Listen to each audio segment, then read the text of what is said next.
Hey there everyone, this is Samuel Johnson. I'm Haley Dudley. And this is Bulbasaur. And welcome back to the Pokémon Film Perspectives. And today we're going to be discussing the 5th animated film to be released as part of the Pokémon franchise, Pokémon Heroes, aka Latios and Latias. So, what is your history with this movie? I did not see it when I was younger. I knew of its existence. I did not see it until I was a little bit older, like teenage years, but still love it. Good movie, I have to say. Anyway.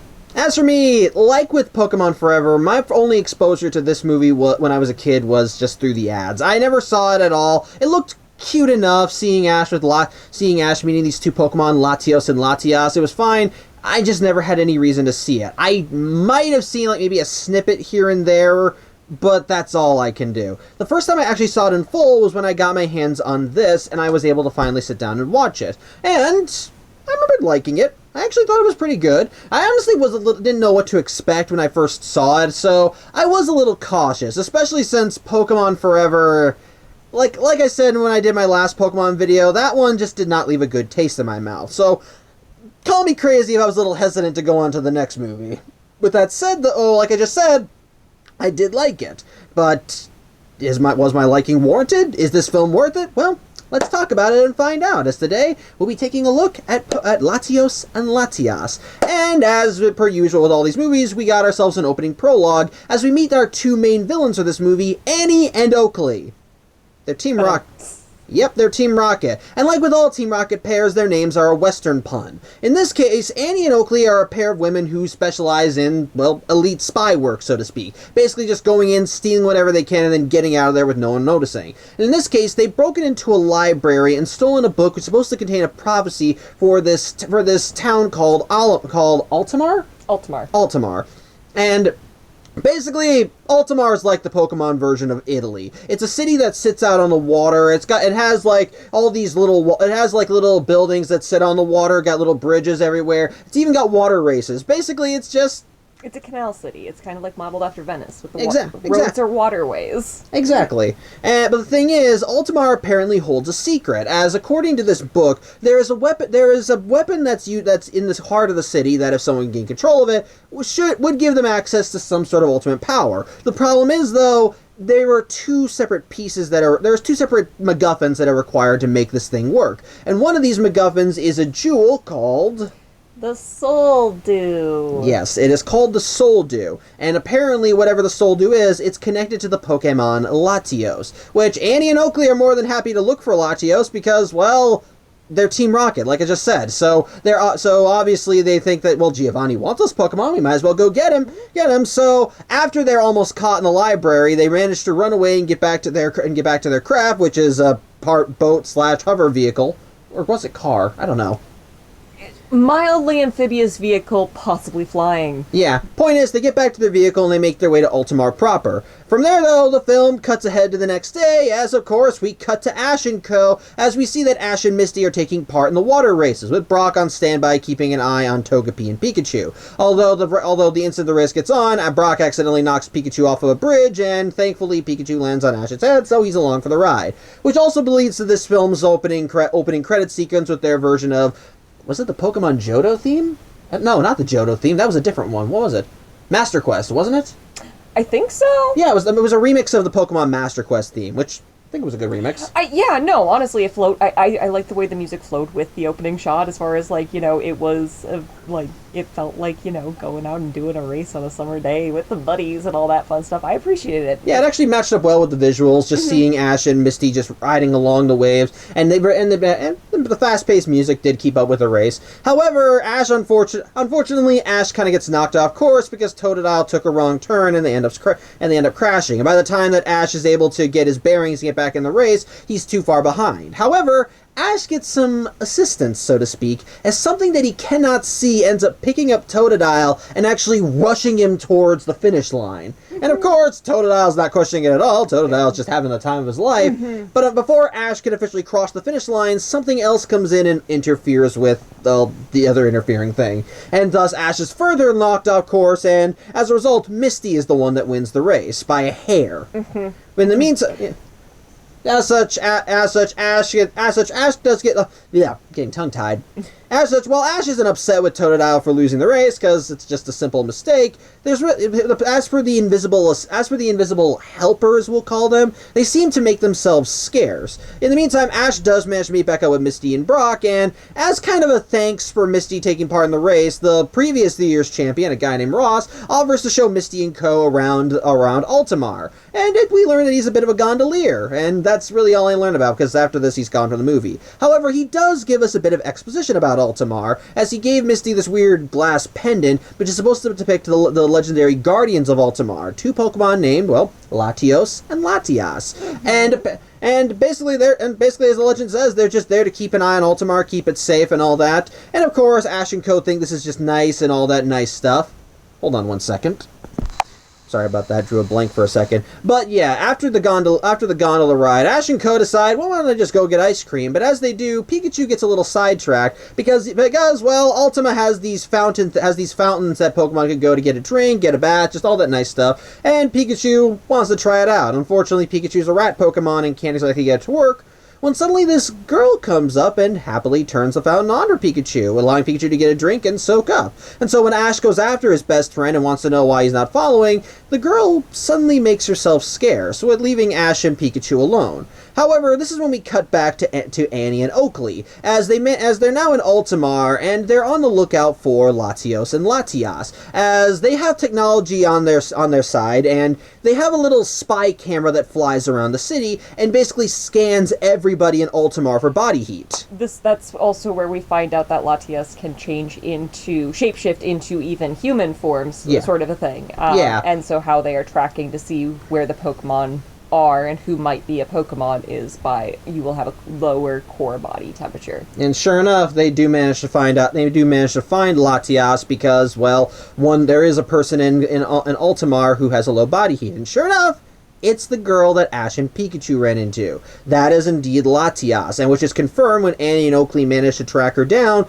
and they have these little glasses that actually are able to see through the transformation, and they're able to see Latias for who she really is. As such, they go up to Latias, and while Latias can tell they are bad news and tries to make a run for it, they end up pulling out their Pokemon, which in this case is an Ariados and a Espeon, thank you. And an Espeon, and they do get Latias cornered, but Ash ends up hearing the commotion and runs out, and of course, when he sees a young girl being attacked by a pair of ladies and their Pokemon, his first instinct is to try and help, as he helps out Latias get away from them, and even to ensure that Annie and Oakley don't follow, Pikachu gives him a good Thunder Shock. Mm-hmm. As such, Ash, Pikachu, and Latias are able to lose Annie and Oakley in the back streets of Altamar, and so eventually Latias leads Ash back to his friends, but when Ash turns to ask Latias why were they after her, she's gone. So he's, of course, clueless. Regardless, Ash meets up with Misty and Brock, who just think that Ash wandered off while they were about to go get ice cream,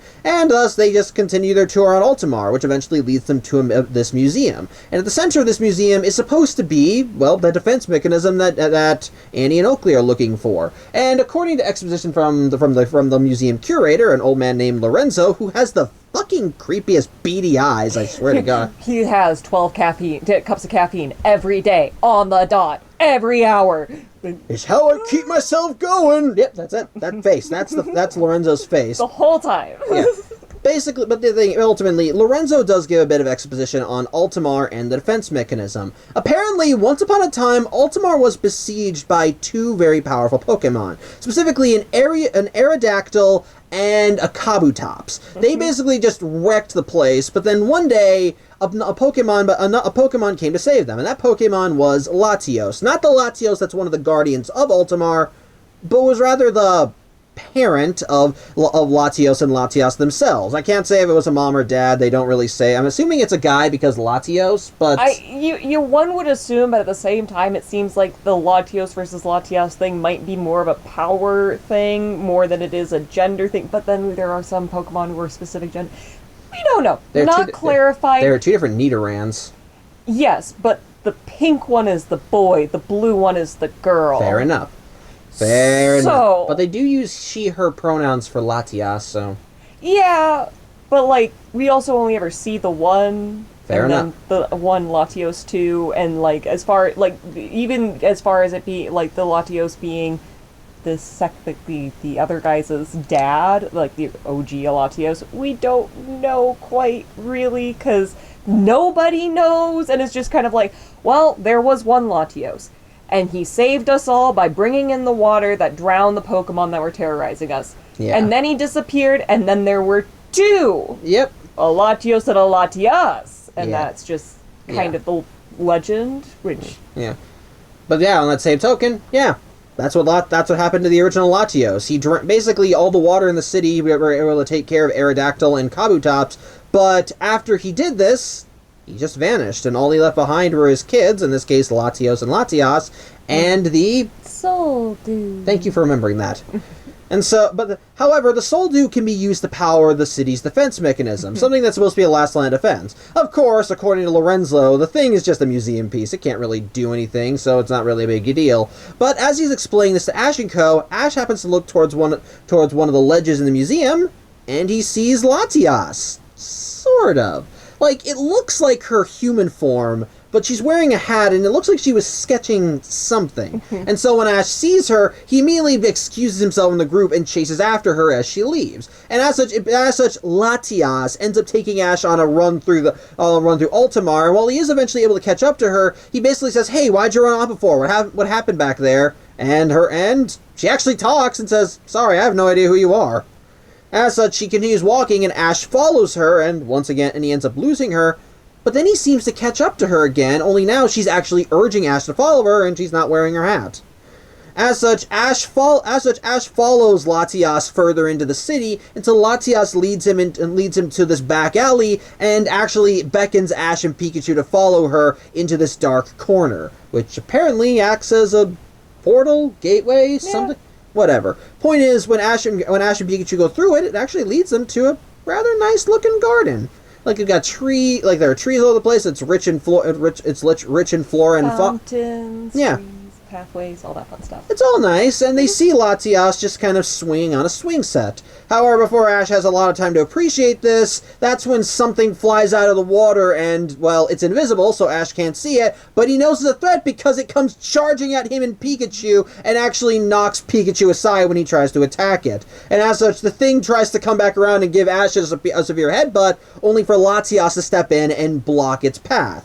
However, it turns out that there's more than one Latias, as it turns out the girl with the hat comes in and wants to know what the hell Ash is doing here, much to Ash's own confusion. And while he claims he was just following the other girl, the girl in the hat says that she doesn't believe that, and she tells Latios to get rid of Ash, only for Lorenzo to come in and tell everyone to calm down. As such, we finally get a bit of explanation about what's going on. It turns out that this girl, the one in the hat, is named Bianca. She is Lorenzo's granddaughter. And the thing is, she and Lorenzo are fully aware of Latios and Latias' existence. They're friends with them. In fact, it's because Latias is friends with Bianca that she looks exactly like her. Because like it was established, Latias has the ability to change her appearance, and so she tends to look like Bianca. Which I kind of like that Bianca's hair does look a little bit like Latias' head. But yeah, basically once it's made clear that Ash is actually friends, well, immediately Bianca and Latios kind of drop their hostility, with Latios even offering some sort of bit of apology for Pikachu for headbutting him earlier. But yeah, from there, Ash finally gets to see Latias in full, as Latias urges him to come on the swing set with her, and transforms back as she's pushing him. And from there, we actually get some honestly pretty cute scenes as we see Latios and Latias playing with Ash and Pikachu. It's the entire time while Ash is having the conversation with Lorenzo and Bianca about what's going on, why this garden exists, who are Latios and Latias and all that. Latias, and Pikachu are literally, like, Pikachu is riding Latias like a little fighter jet, and they are just chasing each other around the garden, having a grand old time. It's adorable. It is very adorable. It's also here where Lorenzo does reveal a bit more about the Soul Dew gem, as it's located actually in the center of this garden in a little pedestal beneath the water. And apparently the Soul Dew gem is actually what provides all the water for Ultima. And as such, it's kind of a big deal to keep it well guarded. Hence why it's hidden in this secret garden, as they can't let anyone see it. And of course, Ash is more than willing to not tell anybody, as well. He's a nice kid, and Latias clearly trusts him enough not to tell the secret. So that seems to be all good. Unfortunately for the good Mr. Ketchum, he had some followers. Remember when I said that Annie and Oakley were using their technology to wander around the city? Well, the drone they were using to spy on everything managed to catch Ash while he was out and about with Misty and Brock, and so this entire time it's been tailing him. And so unfortunately it followed Ash to this secret garden, meaning that Annie and Oakley now know where it is. As such, after we get a bit more cute stuff, including where we learn that Latios and Latias are connected in a way that allows Latias to see through Latios' eyes, quite literally, and they demonstrate in actually a pretty damn cool way. As Latios and Latias look to each other and their eyes glow, before Latios just ends up flying away through the stream, and then Latias just basically pulls Ash, Pikachu, Lorenzo, and Bianca into its field of vision, and Pokemon version of a VR ride. Exactly, and it's pretty damn cool. I like that. Yeah. So again, it's all nice stuff, but eventually Ash has to go. His friends are still waiting for him, so he's got to go. And while Latias is a little saddened that her new friend is leaving, Ash promises they'll be back again to play later. And so Ash ends up going on his way. And so while a little saddened, Latias and Latios are able to pick each other up, and they just go back to playing in the garden. It's actually some pretty damn cute stuff. Yeah, I mean, as a general, the vibe of Latios and Latias by themselves is just pretty cute. It very much is. It very much is cute. However, the good times do not last. They never do. As the movie cuts to later, as we see Annie and Oakley as they realize where the jewel is, and so they basically have to do their best to try and sneak into the garden while everyone's asleep. And to do that, they have their Espeon find Lorenzo, because his day job is that he makes gondolas. Sorry to interrupt you, but part of the explanation that Lorenzo offered while they were doing the little walk around the garden was that the Soul Dew was from the original Latios? Latios, yes. But it was left, to provide water for the town and all that fun stuff, and it can be used to power the machine as defense mechanism. Oh yeah. But if it is used to power the machine, it will destroy the Soul Dew, and the water will dry up. So, yeah, basically it's a last resort kind of dealie. Yeah. Something they don't want to use, but can use if there's no other way. It's a good chance it's going to destroy the town if it ends up getting used. But if they need to, it's there. Annie and Oakley don't give a shit about that, though. No. Like, they know the legends. Like, they genuinely do. In fact, even that little spy cam, they were able to get... There was actually... Hold on a second. No! There we go. Sorry about that brief interruption, but yeah, Annie and Oakley don't give a shit about that. They even managed to find a bit more of the prophecy, because there's a little etching in the garden that Annie is able to translate, but basically, they think that the whole legend of, the Soul Dew will cause the destruction of the city thing is just a bit of hokum that was made up to keep people from stealing it. So, quite literally reading the whole legend, if we do this, we'll get ultimate power. Consequences? Nah, they must have been lying about that part. Obviously. What? So like I was saying, Lorenzo, they end up sending their Espeon ahead of them, and it uses its psychic attack to knock Lorenzo out, and so Annie and Oakley are able to sneak into the garden so they can both find the Soul Dew gem, as well as Latios and Latias. However, their presence does end up alerting Latios as he wakes up, which in turn wakes Latias up, and he realizes, oh shit, intruders, and he immediately goes on the offensive, as while Annie and Oakley are wandering around, Latios comes in and pretty much gives them the Wolf of Cleveland of "get out of my house" as he tries charging at them. Unfortunately, Annie and Oakley are both very agile, and so they're able to dodge around Latios' attacks, and unfortunately, with the help of their Pokemon, they're able to keep Latios distracted enough for them to entrap him in a net? Not a net per se. Goo net? Yeah, goo net. It was mostly slime, but sticky. But it manages to capture Latios, and while Latias sees her brother and attempts to help, well, unfortunately, that puts her in the crosshairs of Annie and Oakley as well. And while Latios is the Pokemon they need for their big get the big weapon and gain ultimate power kind of plan, Well, they do also. They want to catch both of them for collector's sake, and so they immediately turn their attention to Latias. However, Latios is a good big brother, and despite his incapacitated state, he's still able to interfere in various ways. Worm slide. Yeah, like in between them. Yeah, like Latias was about to charge at them, but then Latios got in between and pretty much told her to get out of there. Okay, he doesn't say it, but you can tell that's what he's inferring with his body language. And while they try to get Latias captured in that same goo stuff, Latios jumps in front of it and just gets double captured, basically. But this gives Latias enough of an opportunity to just try and get away and hide through the river streams. As such, Annie and Oakley are pissed that they didn't get Latias, but they got Latios, and he's the one that they most need for their plans, and so they take him away before they ultimately manage to get their hands on the Soul-Dew. Yeah, the Soul-Dew gem. And sure enough, once they get it, admittedly, what I like is that Annie, who's the one who wants the Soul-Dew gem just because it's shiny. Yeah, she likes it because it's a jewel. But once they take it away, yeah, all the streams that are actually coming from where it was set up begin to just stop. So, yeah, immediately a bad sign.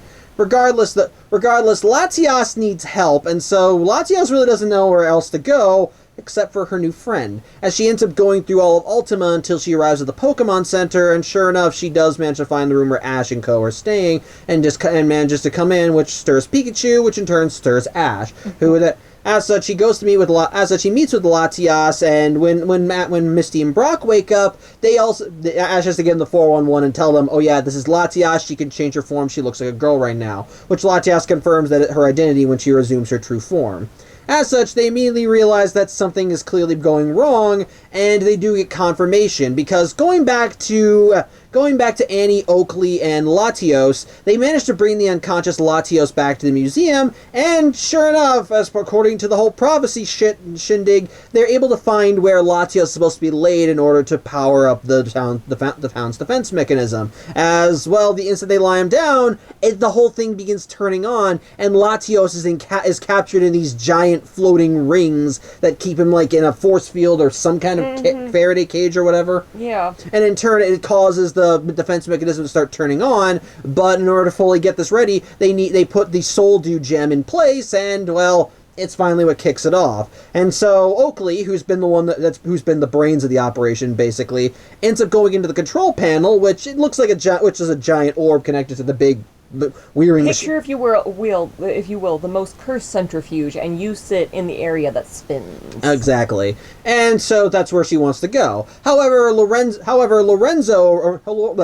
and Bianca arrive, as Lorenzo managed to wake up, and so he went to alert Bianca. Hey, something serious is going on. We need to go check it out. And so they managed to arrive just as everything was happening, but they unfortunately can't do much to stop it, as Espeon. No, not Espeon. No, well, Espeon does a psychic attack, but to ultimately keep them from going out any further, they end up sticking Ariados on them and wrap them in webs. So, as a result, Oakley has now complete control over the town's defense mechanism, and while Latios is able to provide somewhat of a helping hand, as he uses the shared sight thing with Latias, which he in turn shares with Ash and Co., so they're able to see where Latios is.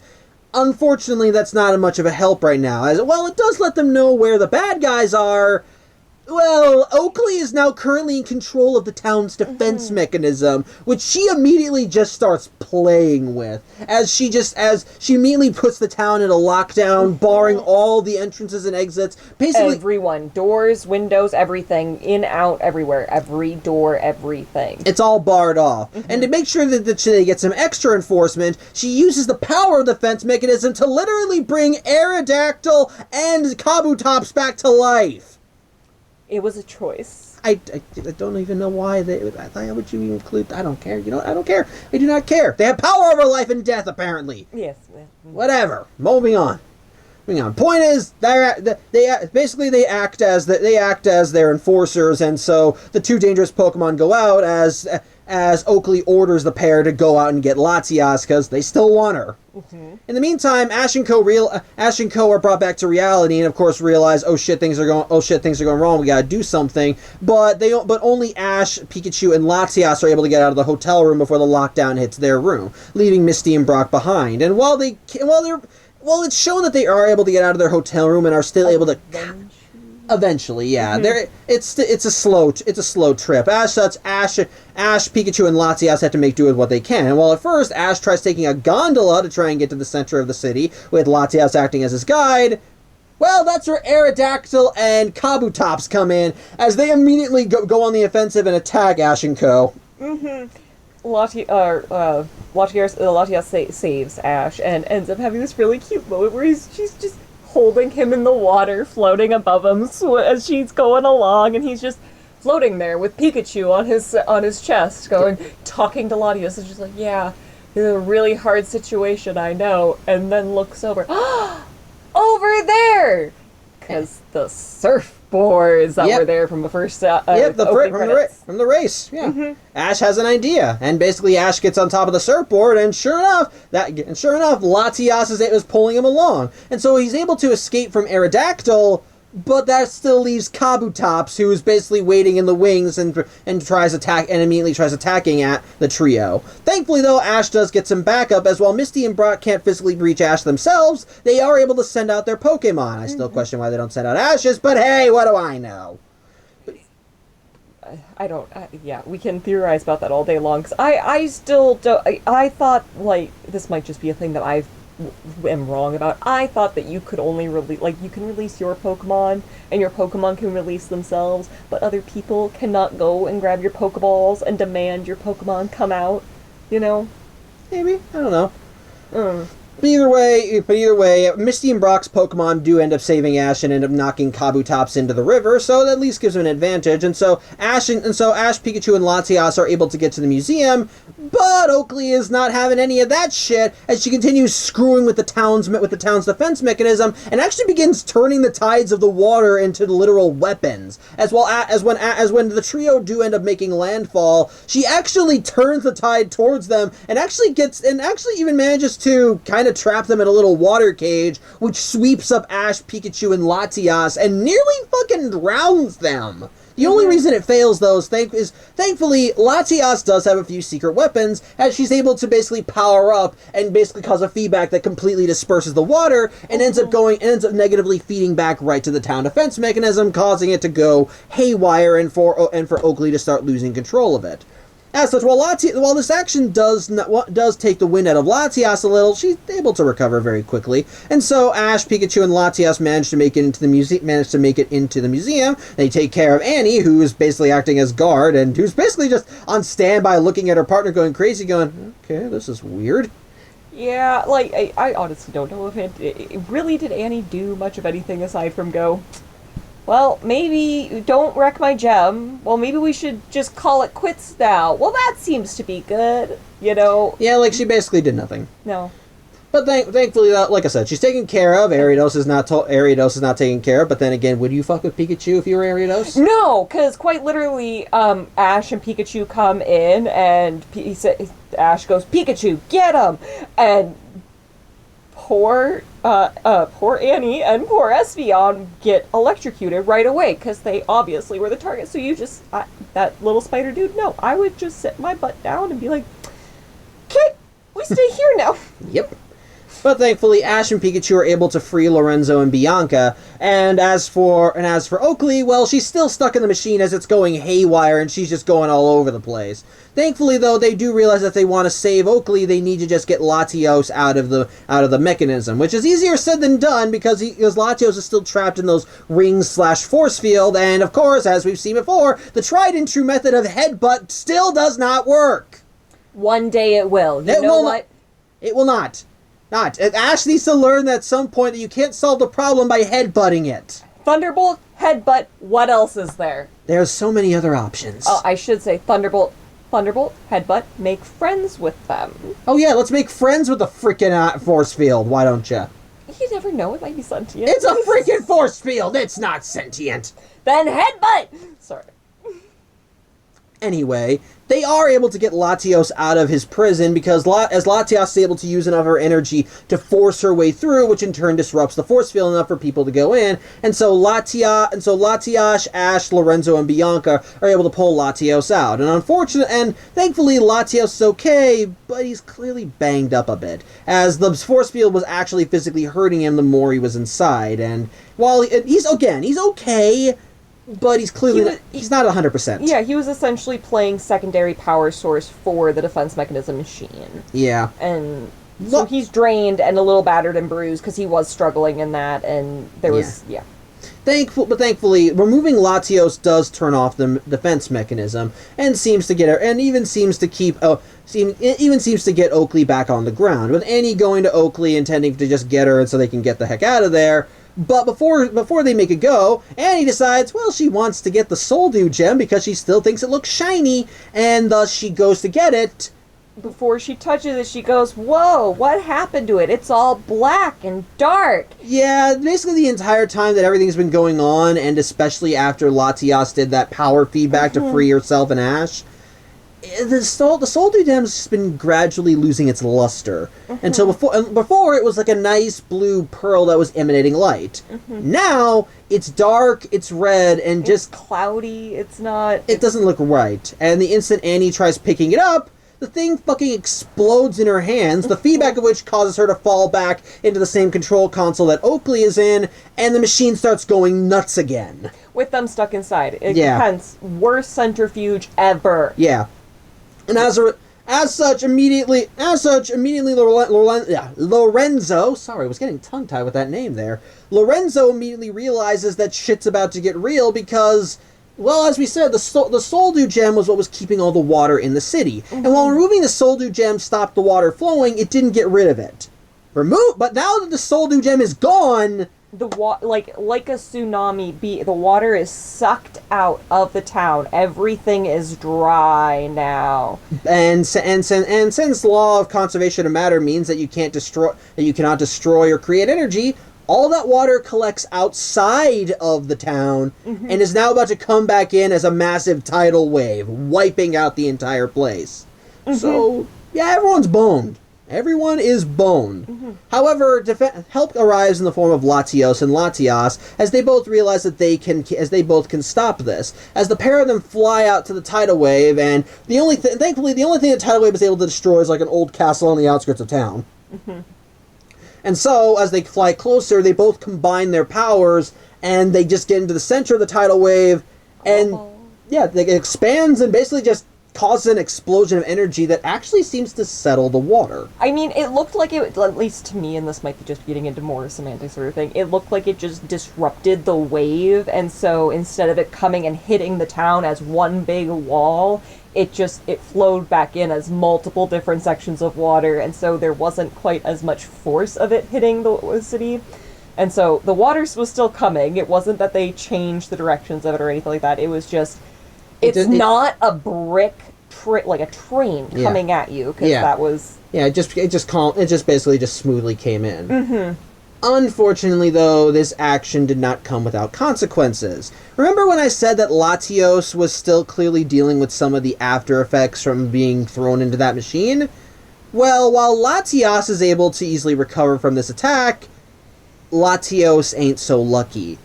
Because while Latios and Latias are in the middle of the energy that made this attack, well, we look over to Latios, and he looks like glass. Yeah, he does.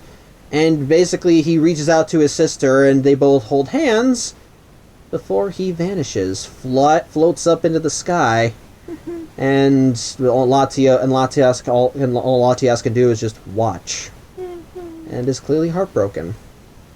But Latios' sacrifice was not in vain. Ultima is ultimately spared from the disaster, and thankfully some seafaring Pokemon are able to bring Latias back in, where Ash and Co. manage to find them, with Brock and Misty having met back up with Ash as they managed to get through their little maneuver and actually managed to meet back up with them just before the tidal wave hit. But either way, as everyone finds Latias, they begin asking, well, where's Latios? But Latias' expression tells it all. However, all hope does not seem lost, as Latias begins using shared sight, and everyone begins seeing through Latios' eyes. And they see that they're not even on Earth anymore. They are literally floating off into space, seeing everything going on, seeing the Earth from a distance before everything goes black, and all the energy condenses into a new Soul Dew gem, which goes into Bianca's hand. So, yeah, Latios' sacrifice Latios' sacrifice gave them even more than they needed, or not more than they needed. It's exactly what they needed. Yeah, I mean, it's cyclical with the exact same thing that their possible father, maybe, well, so dad, Their parent. did, but Yeah, the implication is that this is Latios. I will say that is kind of like the wrap up of the actual story bit. But I do want to add that I did find it really, really sweet that, like, at the end, when they're leaving the island... We'll get to that. Okay. We'll get to that. Okay. So, but yeah, with the new Soul Dew gem, they're able to put it back in the place that the old one was, and it managed to get the water flowing in the city again. And so, with the town defense mechanism now turned off, everyone's free to go, with apparently the town having slept through the whole thing. Yeah. But and as for Annie and Oakley, they're still stuck up in the they're still stuck in the control console for the defense mechanism, and they're both arguing over whose fault it was that everything went foobar. Don't worry, Officer Jenny will help them out eventually. Yep. Even in the credits, we get a scene where it turns out that where Officer Jenny and a bunch of other police managed to get them down, and the last we see of them is that they're in prison as they're trying to figure out what their next job is going to be. And apparently they're planning to steal from Lawrence III. So you know what? I'm all for that. Fuck that guy. But as for Ash and Co., with everything said and done, and the Soul Dew gem returned to its proper place, they're getting ready to head out of town. And while they're able to say goodbye to Lorenzo, they aren't able to get any goodbyes with Bianca. Yeah, they did. Well, sort of. We'll get to that. No, they said goodbye to Bianca in the garden. No, they didn't. They didn't see Bianca in the garden. This is when they were leaving the town. They wanted to say goodbye to Bianca as well, but Bianca was apparently in her studio. Never mind, I am wrong. But we actually do see that studio as we see Bianca's hat just kind of on the side, and we see a hand grabbing a picture that was being worked on. And so as Ash and Co are being driven out of town, they see what looks like Bianca trying to head them off and tell them to stop. And so they do stop, and Ash manages to come out and meet with Bianca, and she not only hands him the paper that she took... Not speaking. Yeah, not speaking at all, but she gives him a quick peck on the cheek. And it's kind of adorable. It's sweet, yeah. Yeah. Unless that is not Bianca. Although maybe it. I don't know. You know. Well, I'll get to that later. Okay. So here's the thing. My favorite part of that scene was Pikachu's reaction, because in my brain, Pikachu knows that is Latias? That is Latias, yes, 100%. And he's going, oh my god, our friend came to say goodbye to us, because that's kind of, in a way, what it is. But then you have Brock and Misty, who are seeing Bianca, or someone who looks like Bianca, run up to Ash and give him a kiss on the cheek. Brock is jealous of all 50 flavors, because, oh my gosh, a girl? You? And Misty is just really unsure, because realistically there was no chemistry at any point where that would be something that's just going to happen.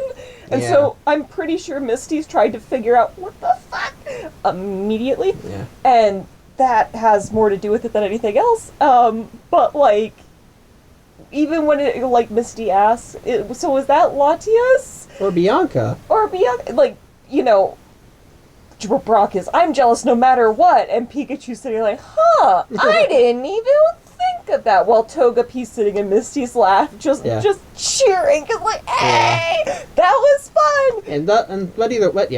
Regardless, Ash unfurls the paper, and it turns out it's an art piece of him and Pikachu, which is nice. And so the film ends as they once more take their boat and ride off into the sunset, leaving Ultima. Also, Jesse James and Meowth are in this movie. I didn't mention them at all because they did nothing. They were there. They were there. And the most that we got of them was antics. The first scene we saw of them was during the race where they're actually getting some food down their gullets before that got ruined. Next we saw them getting some ice cream before Annie and Oakley accidentally... Maybe that's why they don't waste money on food. It's gonna get wrecked anyway. Like, I wouldn't want to buy food either if every time I sat down to a succulent meal, I got splashed with water, attacked by some Pokemon, randomly that place I'm in is on fire, whatever the heck happens, because realistically it seems like Yeah. they try and eat, they get screwed. Yeah, but although they continue to get screwed, because when they recognized Annie and Oakley, they tried following them when they were getting their heist for the Soldew gem, but then they fell flat on their faces, and then when they recovered from that, they got stuck in the lockdown, so that didn't work out well. And then likewise, when the water came back to Ultima, they got swept away by that. And the last time we see them in the movie is when they're trying to follow Ash and Co. in another Magikarp submarine. Magikarp. Yeah. Yes, Magikarp. Yeah. So yeah, they did nothing in this movie. No. They were there for hijinks, and otherwise. But you forgot about the boat. On the boat, when Ash and Co. are leaving Ultimar, they see, like, Ash looks up with Pikachu, and above in the sky there are two. They see a Latios. Two Latios and a Latias. Yeah, although the second Latios looks smaller. Yes, it does, and we're not like. It's kind of looked at as like, oh, is that new guys, new friends, or is that, Latias has other friends, sort of thing? Yeah, like, they never explain it, but no. I like it. It's a nice little bit of hope. Like, the legend will go on. Right, and I feel like, that kind of, because we already kind of have it known as, well, Latios sacrificed himself. OG Latios sacrificed himself for that, so that city could live on. It probably has some sort of importance to that, like, the Latios and Latias as a general, so... Yeah, fill in if you need it. But, yeah, that was Pokemon Heroes, Latios and Latias, and what are your thoughts on the movie?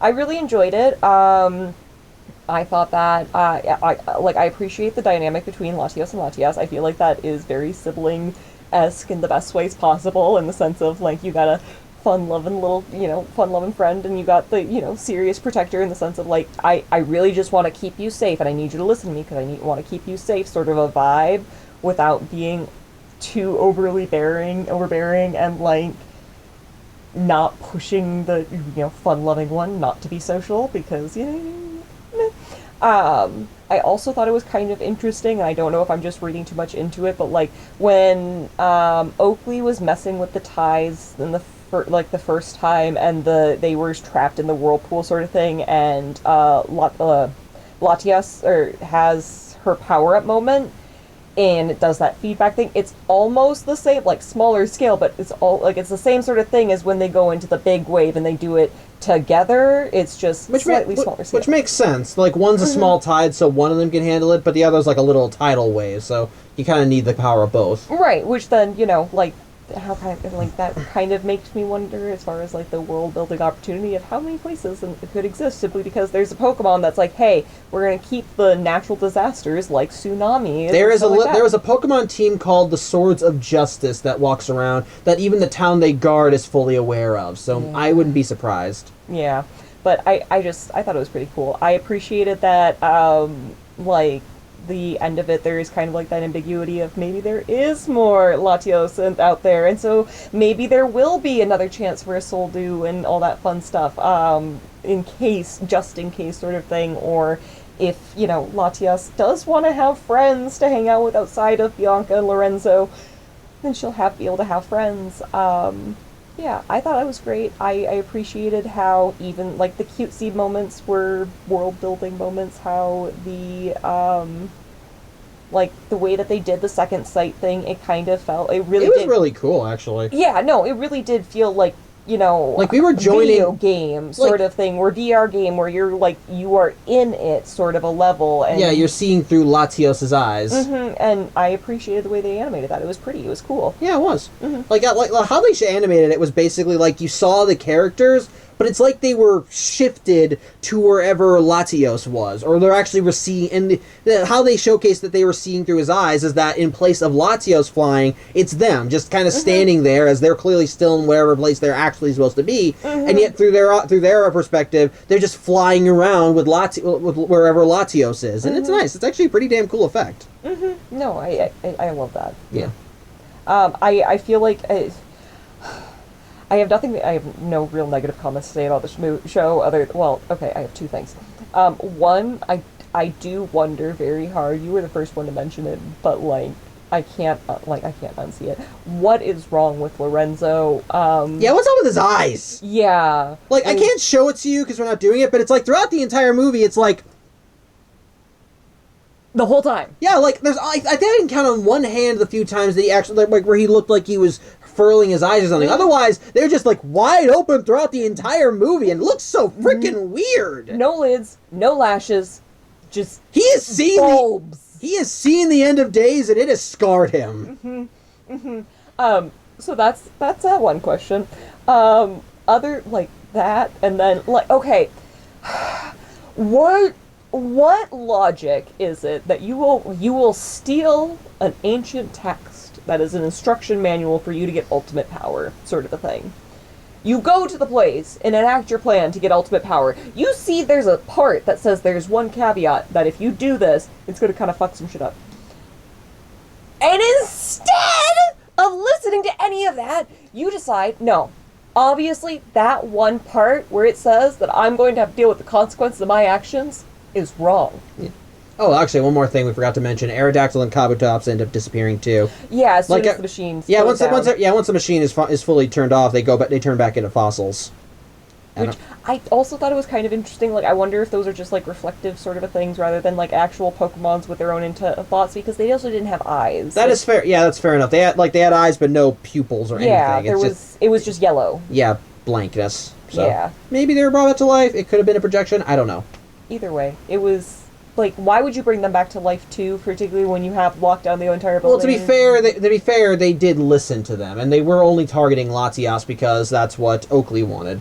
Right, and I like, yes, but actually, that would kind of serve redundant. Actually, that would kind of serve the theory that they aren't the real ones too, because the real ones are supposed to be dangerous and were actively attacking the townsfolk, whereas these ones were Oakley said that they were just reinforcements. So maybe they were actually an extension of the defense mechanism, and they just took on the form of the Pokemon that used to wreck the place. Yeah, I mean, the only reason like that we know that they are actually like they are part, at least they look and they have the appearance of the Pokemon and the abilities of those Pokemon was because they were resurrected from the fossils, and we watched the bones come out of the fossil imprints, and then when machine broke down, they went and they filled those imprints back in with the bones again. But like there was a certain like mindless quality to them, but it felt a little overkill. Like the whole I'm not gonna lie.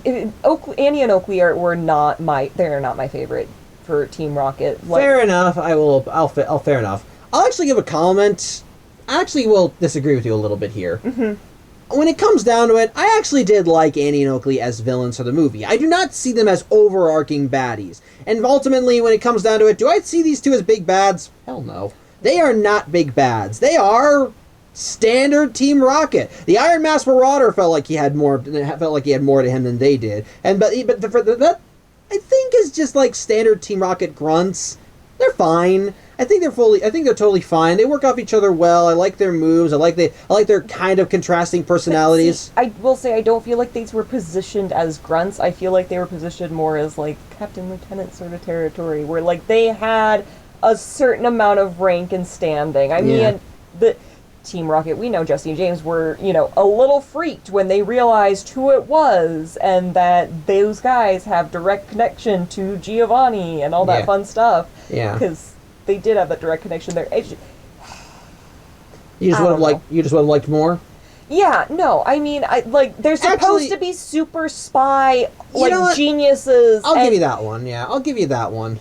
They didn't even read the fine print. Like, they read the fine print and went, nah. Personally, for me, I think they're decent enough, but I don't see them as big bads. I ultimately do feel like they are fun to watch, but if there are better villains out there, quite frankly. So I'll agree with you on that. I personally didn't have too much of an issue with them, but with that said, when I do think about them, I do feel like they do hold the film back a little bit.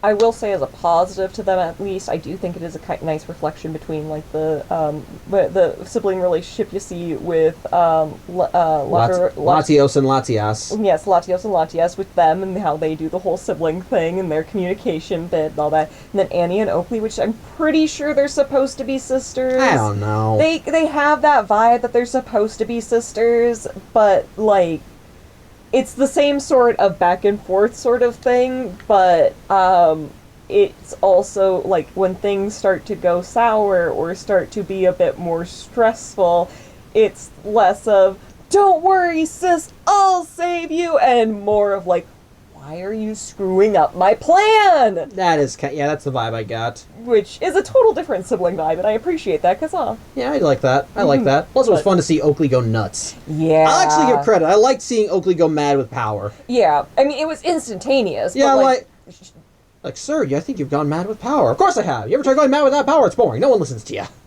like, not even 5 minutes into it, she's already just like, yes! I'm gonna rule the world with this! I appreciate that her sister, that Annie is just sitting there, okay. Cool. Yeah. But So that was fun. That was fun. it was, definitely. I appreciate the movie. It was a good movie. Yeah. But, For me, I actually think it was a pretty good movie overall. Again, going from Pokemon Forever to this, I admit, the first time I saw it, I was a little hesitant because, again, the first two Pokemon movies, while I like, were pretty dumb. Then you got Pokemon 3, which I thought was a very good movie. I think it was a very good movie and definitely had some really good stuff. Then you got Pokemon Forever, which kind of took a dip in quality. So after that, I'm good. You can't blame me for being a little cautious when I first approached this movie. But thankfully, even as an adult going back to watch these movies that I didn't see as a kid, I think I do appreciate the film. For starters, like you said, like with Pokemon Forever, this film does like to focus on the cutesy shit. In this case, the cutesy shit comes from Ash's interaction with Latios and Latias. The difference, however, is that while the cutesy shit was just pure filler in Celebi, Voice of the Forest, in this movie, it's used to build dynamics and relationships. The cutesy moments are here to help establish more of Latios and Latias as, for lack of a better term, characters, and establish Latias' connection with Ash. When we saw them on the movie and actually saw them working off of each other, the more we saw Ash and Latias having fun with each other, just playing around, it actually helped build their bond. It made things be a lot more cohesive and strong. And in turn helped really build a connection between Ash and the two Pokemon when things started going to hell, and thus it made sense for why Latias would turn to Ash. It wasn't because, well, Ash was nice to me once, so I'm going to go to him. It's a matter of Ash has established to Latias that he's someone to be trusted, so when everything goes wrong, Latias doesn't know who to turn to except for the trainer that she befriended earlier. And I like that. Mm-hmm. And part of the movie, in my opinion, it was basically focusing on the relationship with Ash, Latios, and Latias. Latios and Latias especially. Again, building up Ash's relationship with them is key because Ash is coming around to try and help them, and so you do have to give him a reason for why Latias would go to Ash when everything goes wrong, rather than try and find Bianca or Lorenzo, because I don't know if Latias was even aware of what happened to Lorenzo at that point. But with that said, I do like their relationship. The way Latias treats her relationship with Ash it's adorable. It's like legitimately adorable. Latias treats Ash just like a puppy meeting a new friend. Like, she's just so friendly and excited to be able to help him. In fact, it was Latias that helped Ash earlier in the race, and it was implied that it was Latios that tried to get Latias to knock it off. Mm-hmm. So I liked that. I genuinely liked that. And so to see the relationship build up throughout the movie, it was some genuinely sweet stuff and led to some genuinely cute moments between them, which is why I do think that the Bianca that we saw at the end of the movie was actually Latias, because, well, Bianca and Ash had no chemistry in this movie. No. They got along, but that's as far as their chemistry went. Mm-hmm. Otherwise, Ash and Latias are the ones that had the rapport. Mm-hmm. And so it makes sense why Latias would be the one to want to meet up with Ash before leaving, and then give him the quick peck on the cheek. So I think I honestly believe that more. Although it also gives the implication that a Pokemon kissed a human. Not on the lips. I will give you that. But still. I mean, okay, so we're going with the kiss on the cheek sort of thing, and if we're going off of, different, like, as a general, outside of America, cultural standards and stuff like that, that is an acceptable level Batman, of there's no affection. law against the Pokemons, Batman! It is an acceptable law, or, like, spot of physical affection that you can present to a friend, especially if someone that is going away for an extended period of time and all that fun stuff, and you're not sure you'll see him again, as a expression of closeness. That being said, I personally would be a little weirded out if someone that I met less than a week ago already were just to be like, hey, picture, mwah! And then just run off again. Fair enough. Okay. Although I am going to give some credit just because Latias... I'll give some kudos because Latias is adorable. Latias is an adorable little cinnamon bun. We'll also assume that Latias does not understand social qubits, and so she probably watched people, going around, giving each other kisses on the cheeks and stuff. Maybe they do like the French do, and you... like sign of affection, yeah. No, sort of a thing. It was like, oh my gosh, I could do that with one of my friends. And now Ash is sitting there grippling with the... Did I just make out with a Pokemon? And no, he did not in any way, because it was a kiss on the cheek. But at the same time, did I just kiss a Pokemon? Or did a Pokemon kiss me? And, Brock is enthused about it either way, which then presents a whole other scenario of issues. That's a whole other can of worms that we're not going to open today. Yeah. It's just, yeah. But again, it's cute in and of itself, and I like that. I think that's really the core of the movie and what keeps everything together. Latios and Latias' relationship as, well, for lack of a better term, siblings. Despite the fact that these two do not have a single line of dialogue in the movie, you can really feel their connection, and you do feel for them. Latias, you get the impression of what kind of a person Latias is. She's the kid's sister. Mm-hmm. She's energetic. She's friendly. She likes to explore. And while, based on everybody's reactions, sometimes she can get herself into trouble, overall, she doesn't mean any harm. She has a good heart, and ultimately just wants to just be friends with everyone. She recognizes danger when it comes her way, but likewise, it's Latios that has to come in and help her get out of danger, which was showcased when Latias brought Ash and Pikachu to their little secret garden, and Latios tried to get rid of him, or likewise when Annie and Oakley broke into the garden, tried to capture them both, and Latios is acting as defender, pretty much telling Latias to run. So I liked that. I did like that connection, and the fact that their connection was so deep that they could actually literally share the sight and see what the other was seeing, I thought was really nice. And as a result,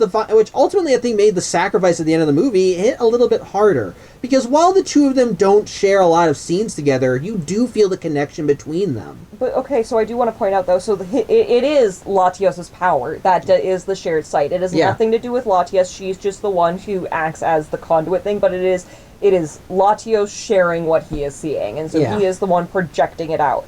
So what that does mean, which this is kind of sweet and almost did make me choke up while we were watching it, this is that he died, for lack of a better way to put it. He did die. Yeah. And there's no resurrection. And then He's still dead.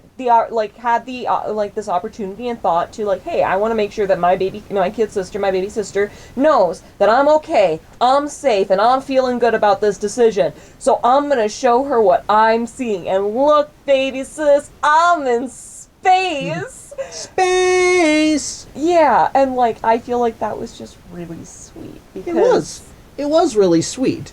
Now, and even then, even if you took out the relationship part of it, the film does enough of a job at establishing Latios and Latias separately as they are, that the death I think Latios' death still hits hard, because up to this point, Latios and Latias were just these cute, friendly little Pokemon. Okay, not little, but they were friendly, they were fast, they were cool, they were nice, they played with the protagonist, they defended each other when things went wrong, and throughout the second third of the movie, we're seeing Latios be abused as he is struggling to get out of the power chamber for the defense mechanism, and then by the time he finally does get out, the town is about to face destruction, and so he and Latias combine their powers to save it, but in the process, he sacrifices his own life. It's still sad, because even if you take out the relationship between him and Latias, they spend enough time establishing just what kind of character / Pokemon they were, and it makes you feel sad, because imagine, it's like...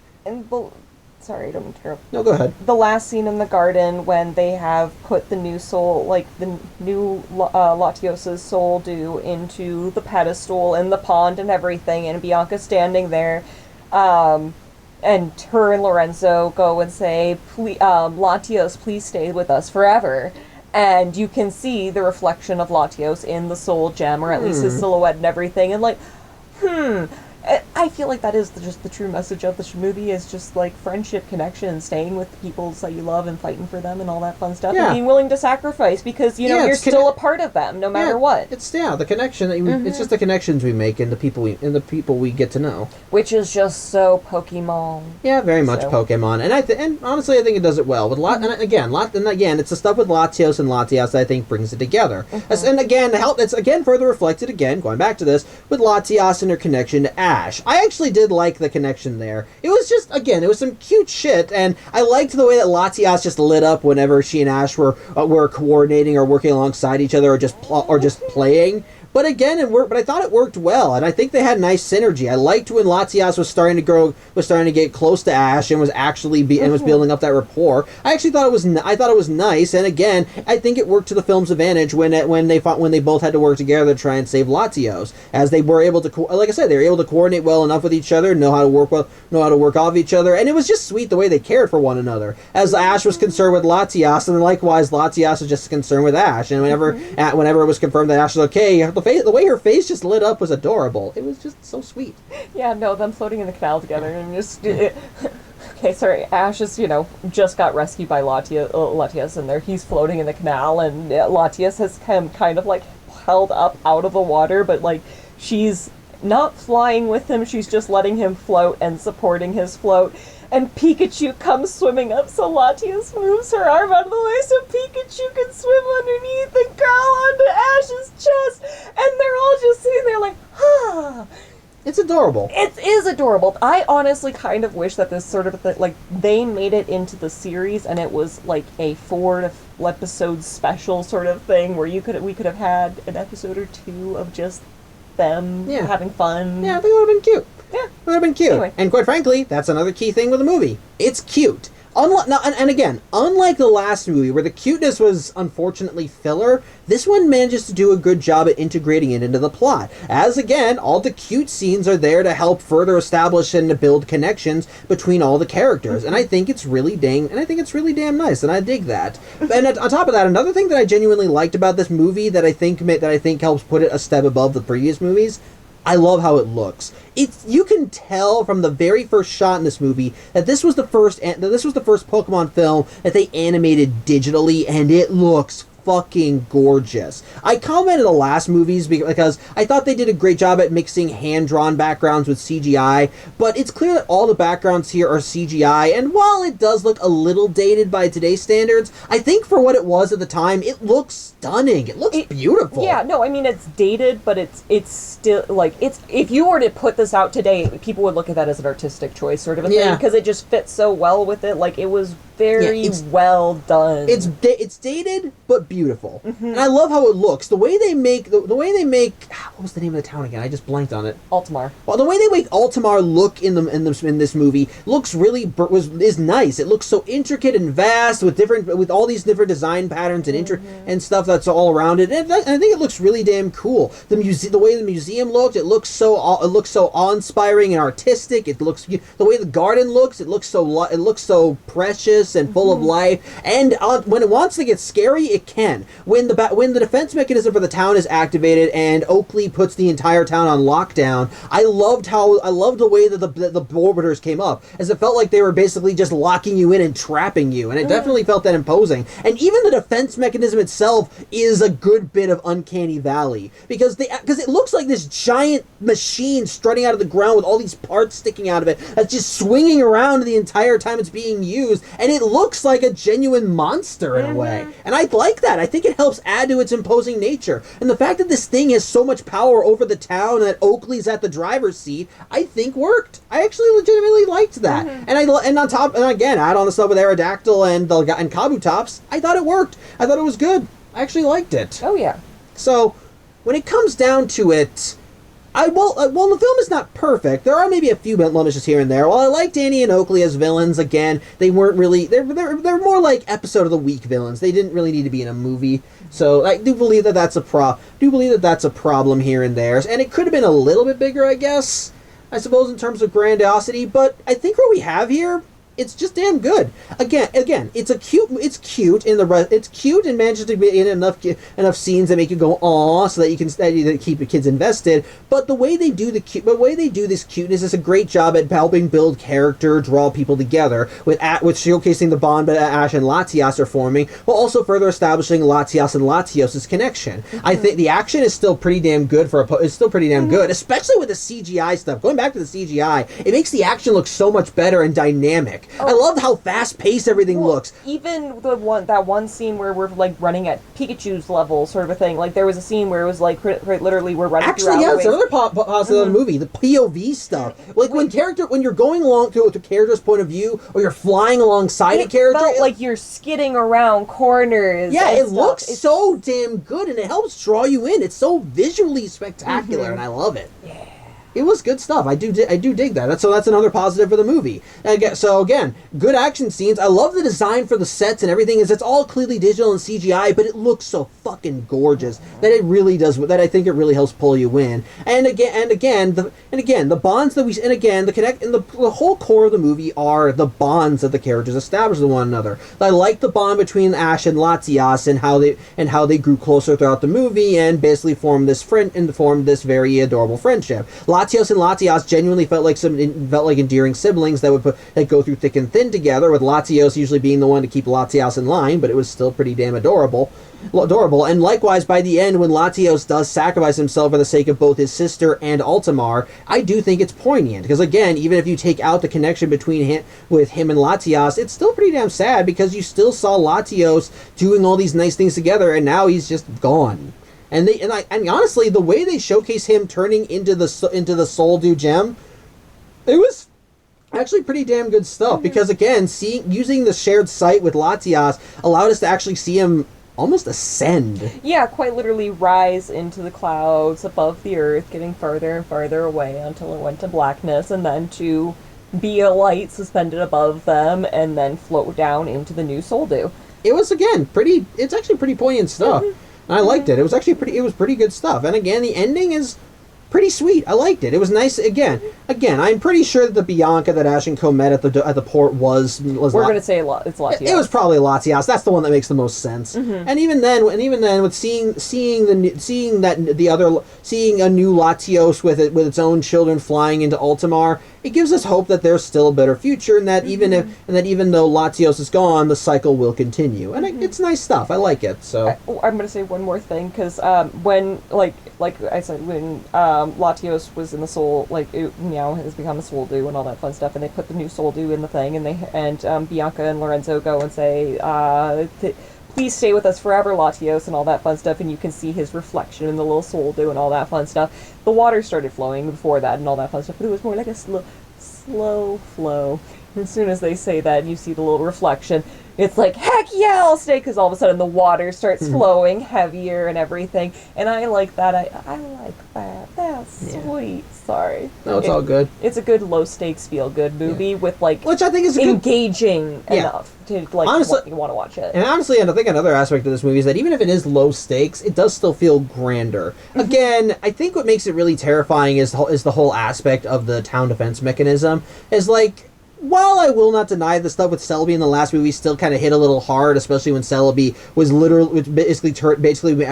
accumulated was basically a giant colossus made of roots and vines and all that, which definitely did look creepy. That still didn't feel as grand, especially since I don't really understand how Celebi having this would constitute making the Iron Mask Marauder rule the world. But this one, this one is probably is probably on the same level of stakes as that one. This one's still a bit more inclusive, because this is literally the bad guy turning the entire city into a weapon. That's pretty damn terrifying in and of itself. And to be trapped in the middle of that, with you having to navigate through the city that was formerly safe, now having these monstrous Pokemon stalking you, and you're just doing your best trying to get near, only for the bad guy to continue turning more of the city's resources that are supposed to be used in our defense against you. That is pretty damn terrifying. And the final shot of the tidal wave, I'll admit, again, going back to the CGI, it definitely made it look terrible. It definitely gave it an oh shit feel. Yeah, okay, so I will say I did laugh at the first wave when Oakley was first messing with the waves and stuff, because, like, that looked ridiculous. It did look ridiculous. Yeah, that one looked ridiculous. Super skinny waves just moving in a straight, like, quite literally this level of straight wall across the... It was a little ridiculous. But the end there, when it is the giant wall tsunami...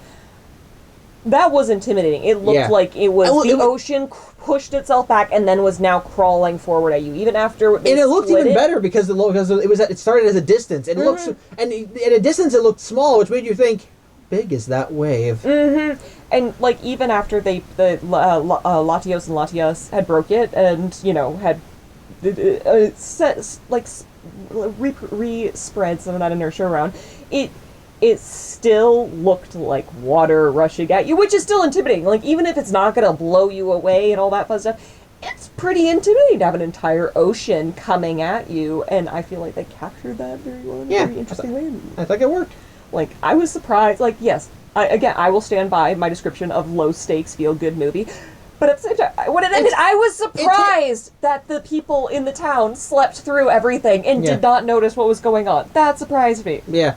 Like, again, it feels it's low stakes, but it feels high stakes, and I like that. I like that. Yes, and it helps that we got the chance to actually get to know the characters again. By virtue of this film actually taking the time to build up the characters and their connections to one another, it takes what could be a low stakes situation and makes it high stakes because you're very much concerned with the well being of everyone involved. It's the emotional expense there. If like, oh, what if something that happens to someone I like more than it is like, what if the space and time collapses around us and the world as we know it is no more. Yeah.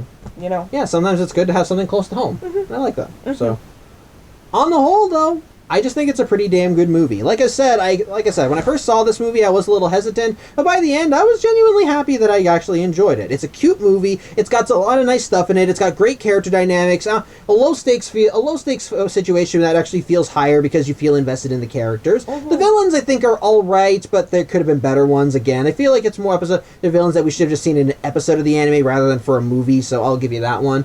But again, they had their moments, and I think they could be entertaining in their own way, some here and there. And again, the action still looks nice. I love the design of this world. The CGI looks fucking glorious. The cinematography is great, especially when POV shots. On the whole, I think Pokemon Heroes, Latios and Latias is just a pretty good movie. Nothing too spectacular, but quite frankly, it doesn't need to be. It's just nice, charming, feel good, and gets you right here. So, good Saturday afternoon movie. Yeah. And that's all it needs to be. So, I think that's really all I have to say. You got any last minute thoughts? No, I think we're good. One more. I do appreciate how, you really get to see just how much Thunderbolt is Ash's go-to maneuver, even to the point where he's hanging on to, who was he hanging on to? But he was hanging on to the contraption that he was trying to get them to get Pikachu to shock, and like, Pikachu Thunderbolt, and ends up electrocuting. Oh yeah, it was the thing that was holding Latios. Yeah, basically Ash ordered Thunderbolt, and instead of it zapping it basically redirected the Thunderbolt right back at them. Oh no! After when I think it was Annie and Oakley's boat. I can't remember exactly. It's when he was helping. He was helping Latias. He was standing on the bridge. No, but he was not on the boat.